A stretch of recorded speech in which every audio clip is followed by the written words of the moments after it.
योऽप्यक्षरमव्यक्तम् तेषां के योगवित्तमाः। श्रीभगवानुवाच मय्यावेश्य मनो ये मां नित्ययुक्ता उपासते श्रद्धया परयोपेताः ते मे युक्ततमा मताः। ये त्वक्षरमनिर्देश्यम् अव्यक्तं पर्युपासते सर्वत्र गमचिन्त्यं च कूटस्थमचलं ध्रुवम् संनियम्येन्द्रियग्रामम् सर्वत्र समबुद्धयः ते प्राप्नुवन्ति मामेव सर्वभूतहिते रताः। क्लेशोऽधिकतरस्तेषाम् अव्यक्तासक्तचेतसाम् अव्यक्ता हि गतिर्दुःखम् देहवद्भिरवाप्यते।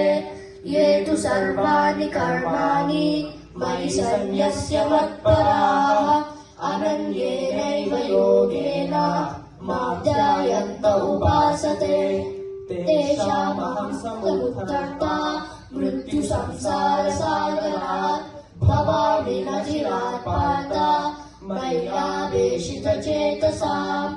मय्येव मनः तत्स्व मयि बुद्धिं निवेशय निवशिष्यसि मय्येव अत ऊर्ध्वं न संशयः। अथ चित्तं समादातुं न शक्नोषि मयि स्थिरम् अभ्यासयोगेन ततः मामिच्छातुं धनञ्जय। अभ्यासेभ्यसमर्थोऽसि मत्कर्म परमो भव मदर्थमपि कर्माणि कुर्वन् सिद्धिमवाप्स्यसि। अदैतदप्यशक्तोऽसि कर्तुं मद्योगमाश्रितः सर्वकर्मफलत्यागम् ततः कुरु यथात्मवान्। श्रेयो हि ज्ञानमभ्यासात् ज्ञानात् ज्ञानं विशिष्यते ध्यानात् कर्मफलत्यागः त्यागात् शान्तिरनन्तरम्। अद्वेष्टा सर्वभूतानां मैत्रः करुण एव च निर्ममो निरहङ्कारः समदुःखः सुखः क्षमी सन्तुष्टः सततं योगी यथात्मा दृढनिश्चयः। मय्यर्पितमनो बुद्धिः यो मद्भक्तः स मे प्रियः।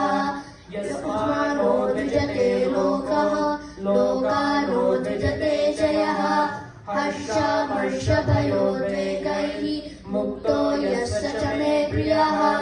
अनपेक्षस्तुचिर्दक्षः उदासीनो गतव्यतः सर्वारम्भपरित्यागी यो मद्भक्तः मे प्रियः।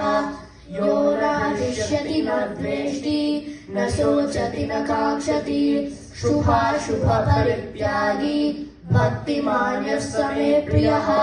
शमः शत्रौ च मित्रे च तथा मानापमानयोः शीतोष्णसुखदुःखेषु समसङ्गविवर्जितः तुल्यनिन्दास्तुतिर्मौनी सन्तुष्टो येन केनचित् अनिकेतस्थिरमतिः भक्तिमान् मे प्रियो नरः। ये तु धर्म्यामृतमिदम् यथोक्तं पर्युपासते श्रद्धदाना मत्परमाः भक्तास्तेऽतीव मे प्रिया।